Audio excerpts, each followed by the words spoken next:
జ్ఞానరాణి పెనుగాలి ఇదనేటో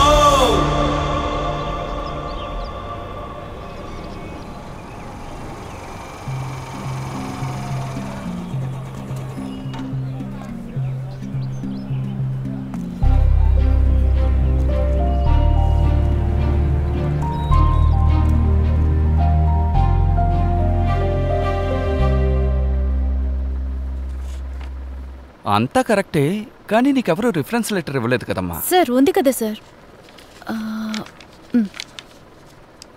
Sundaramurthy BABL. ఏ Sundaramurthy? Sir ఏ సుందరమూర్త? పెద్ద ఆయనే sir, ఎంతో ఎక్స్పీరియన్స్ ఉన్నవారు.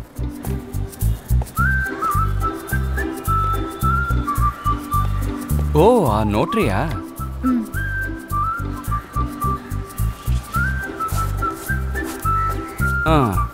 టీ కొట్టు పక్కన కూర్చొని టైప్ కొట్టుకుంటూ ఉంటారు.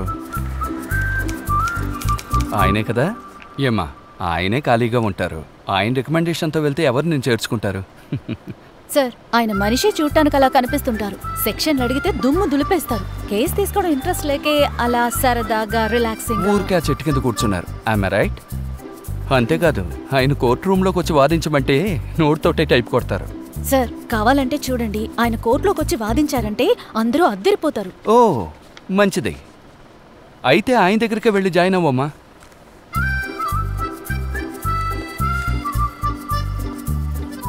మీకు సుందరమూర్తి ఎలా తెలుసు?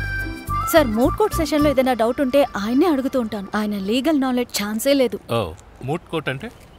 సార్ కాలేజ్లో ప్రాక్టికల్ సెషన్, ఏదైనా హైపోథెటికల్ కేసు తీసుకుని మేమే వాదిస్తాం. అందులో బోల్డ్ కేసుల్లో నాకు లీగల్ పాయింట్స్ అందించింది సుందరమూర్తి గారే. ఓ అలాగా. నీ మంచి కోసమే చెప్తున్నాను. ఆయన్ని నమ్ముకుని వెళ్ళావంటే నట్టేట్లో మునగాల్సిందే. ఆయనే ఒక వేస్ట్ ఫెలో. పోయా నువ్వు, మూట్ కోర్ట్ అంటేనే తెలియలేదు. ఏమన్నా? నేనన్నది విన్నారుగా, మళ్ళీ ఎందుకు నన్ను అడుగుతున్నారు? పోండి సార్. సార్ సార్ సార్ నేను అడిగాను కదా. ఫ్యాకల్టీస్ ఎవరు నీ గురించి బాగా చెప్పలేదమ్మా. సార్ ఏంటి సార్, చదువుకునేటప్పుడే ధర్నాలు పోరాటాలని రఫ్గా ఉన్నావు. నిన్నెవరు చేర్చుకుంటారు? ఏయ్ వేడిగా ఒక టీ ఇవ్వు.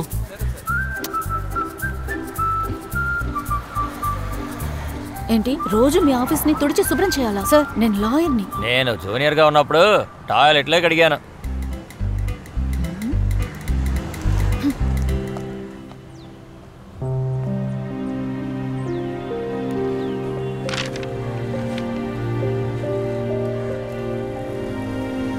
మాస్టర్ ఒకటి. ఏంటమ్మా, నిన్నెవరో జూనియర్గా చేర్చుకోలేదా? నేను చెప్పానుగా, నా రెఫరెన్స్లో వెళ్ళావంటే నీకెవ్వడో ఉద్యోగం ఇవ్వడు. నువ్వు చూస్తూ ఉండు. ల్యాండ్ అక్విజిషన్ యాక్ట్ ఆఫ్ 1894 ద్వారా ఎయిర్పోర్ట్ ల్యాండ్ అంతా గవర్నమెంట్ లాగేసుకుంటుందో లేదో. నేను అదే అనుకుంటున్నాను. అక్క ఇదిగో తలుచుకుంటే జరగకుండా ఉంటుందండి. అబ్బాయిలో మన ఇష్టం లేకపోతే ప్రభుత్వమే కాదు, ఆ దేవుడే తలుచుకున్నా సాధ్యం కాదు. మీరు చెప్తున్న 1894 యాక్ట్ ఎప్పుడో ఎక్స్పైర్ అయిపోయింది. ఇప్పుడున్నది right to fair compensation and transparency in land acquisition, rehabilitation and resettlement act 2013 ప్రకారం చూస్తే మన భూమి కావాలంటే గవర్నమెంట్ అయినా కూడా డబ్బిస్తేనే తీసుకోవడం సాధ్యం. నిజమా సార్? ఇది కూడా తెలియకుండా మీరు లా ప్రాక్టీస్లో ఉన్నారు. చాలా థ్యాంక్స్ సార్. సరే మంచిది.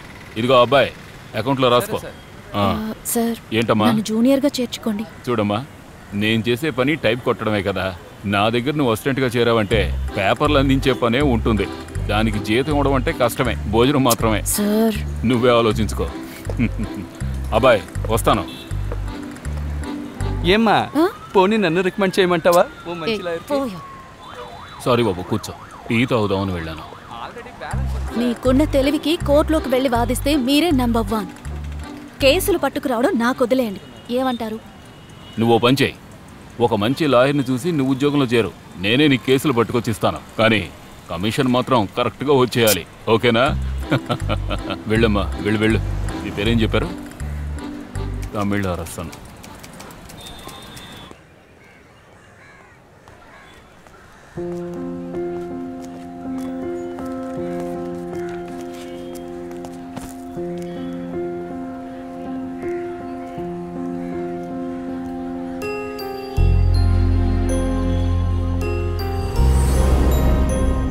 ఒక్క పని చెయ్యవు కదా నువ్వు. ఇప్పుడు నీ సమస్య ఏంటి అసలు? సమస్య నీకు ఇంకో 3 నెలలే టైము. ఆలోగా నువ్వు జూనియర్ గా చేరలేదంటే నువ్వు మా అన్నయ్య కొడుకుని పెళ్లి చేసుకుని సెటిల్ అవ్వాలి. ఎందుకమ్మా చంపుతావు?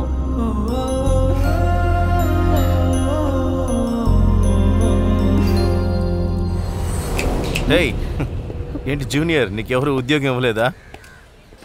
నేను కాలేజీలోనే చెప్పాను కదా నీకు లా సెట్ అవ్వదని. ఇప్పుడేంటి గొడవ పడ్డానికి వచ్చావా? నీతో గొడవ పడ్డా నీ కాలేజ్ సీనియర్ ఆదిని కాదు, ద గ్రేట్ విశ్వనాథ్ గారి జూనియర్ని. నేను గొడవ పడాల్సిన వాళ్ళు కోర్టులో ఉన్నారు. నువ్వు పని చేయి, ఇక చివరి వరకు ఇదే విధంగా కారిడోర్లో పడి ఉండు. ఓయ్ పోయా.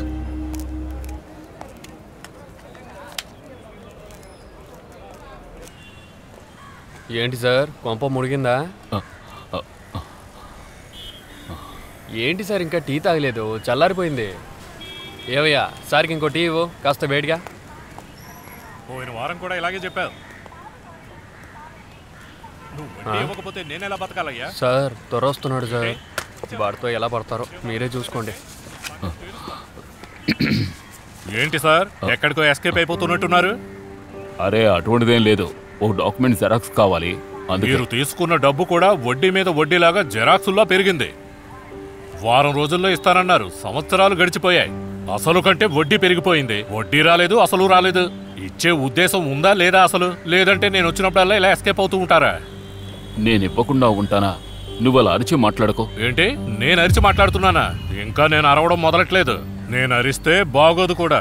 మీ మంచిగా చెప్తున్నాను, మీ పేరు మీరే కాపాడుకోండి. రేపు పొద్దున్న వస్తాను, వడ్డీ రెడీ చేసి ఉంచండి.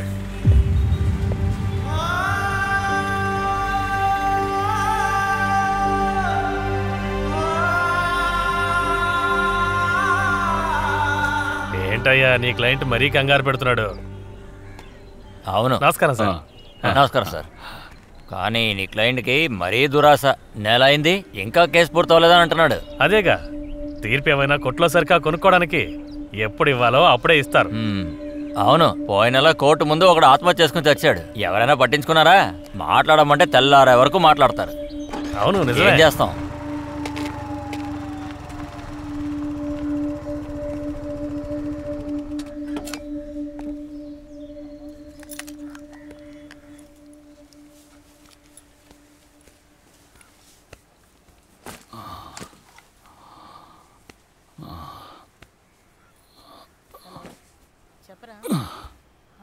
ఇంద్రా, సరే సరే, వాళ్ళు మంచి వాళ్ళైతే ఈ వారం వచ్చి చూసుకోమను. దానికి పెళ్ళైపోతే సంతోషమేగా. ఎవరు? తమ్ముడు. నువ్వు చెప్పరా? ఎవరికే? ఏమిటి విషయం? కొంచెం ఫ్యాన్ వేసి వెళ్ళు. నువ్వు మాత్రం కాస్త వివరాలు తెలుసుకో. సరేరా, సరే. నువ్వు మాట్లాడిన రే చెలియా, కాఫీ. చెలియా, ఏమిటిది? ఏమిటిదని అడిగాను. లా చదువుతాననేగా చెప్పావు, ఇంకేదో కోర్సుకి అప్లికేషన్ పెట్టావు, నాతో ఒక మాట కూడా చెప్పలేదు. అది అప్లై చేసి చెప్దాం అనుకున్నాను. ఏ, చదువు పూర్తయ్యాక చెప్పాల్సిందే. అదిగో మీ అమ్మ మీ అక్కకి సంబంధం కూడా మాట్లాడేసింది. కనీసం పెళ్లికైనా చెప్పుద్దో లేదో. ఇప్పుడెందుకు అమ్మ మీద ఉన్న కోపంతో అనవసరంగా నన్ను తిడుతున్నారు? కోర్టులో ఎలాగో నోరు విప్పరో, ఇంట్లో కూడా మీరు మాట్లాడరా? అదిగో అమ్మ అక్కడే కదా ఉంది, డైరెక్ట్గా తన్నే అడగండి. ఎందుకు మీరిద్దరు ఇప్పుడు అరుస్తున్నారు? నేను అరుస్తున్నానా? చిన్న వయసు నుంచి లా చదువుతాననిగా చెప్పాడు, ఇప్పుడు ఇంకేదో చదువుతాడట. అవును చెప్పాను, అది 10వ క్లాస్ చదివేటప్పుడు. ఎప్పుడు నేను కోర్టుకొచ్చి మీరు చెట్టు కింద కూర్చోవడం చూశానో అప్పుడే మారిపోయాను. ఇంతవరకు మీరే ఓ కేసు గెలవలేదు. ఇలా ఇటువంటి పనికి మళ్ళీ చదువులు మనకి అస్సలు సెట్ అవ్వవు బాబు. నోరు మీరా, ఏం మాట్లాడుతున్నారా? వాడికి నచ్చింది వాడు చదువుతాడు, ఎందుకు మీరిద్దరు వాడితో గొడవ పడుతున్నారండి? ఎవరు?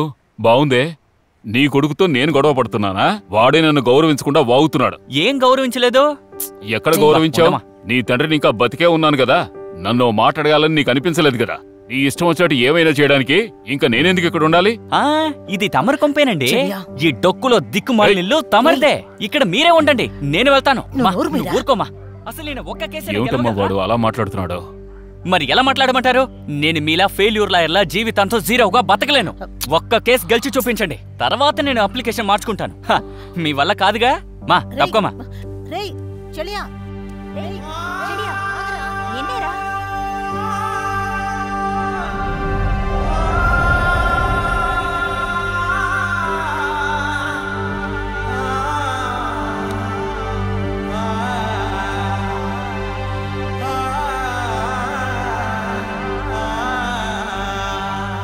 ఏంటమ్మా? నాన్న చెప్పు. మీరేం బాధపడకండి.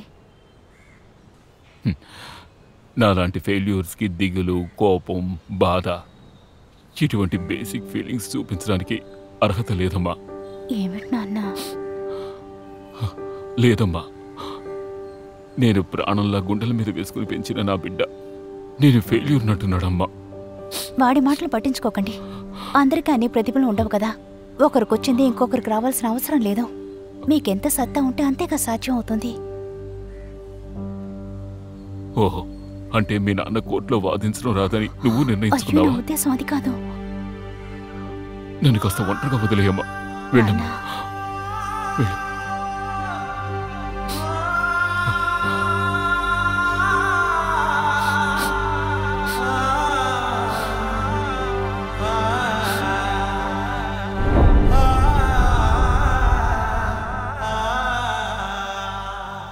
నేను మీలా ఫెయిల్యూర్ లాయర్లా జీవితంతో జీరోగా బతకలేను.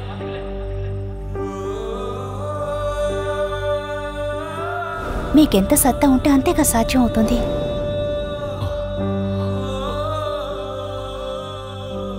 ఒక్క కేసైనా గెలిచి చూపించండి.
అమ్మా, రామ్మా.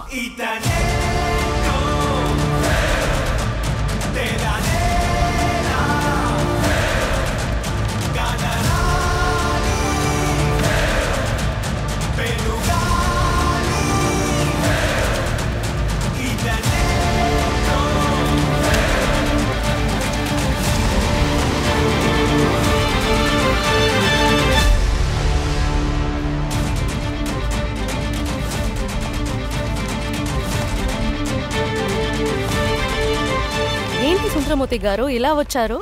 పోయిన నెల కోర్టు దగ్గర జరిగిన ఒక ఆత్మహత్యకు సంబంధించి ప్రజాహితం కేసు ఒకటి ఫైల్ చేయాలి.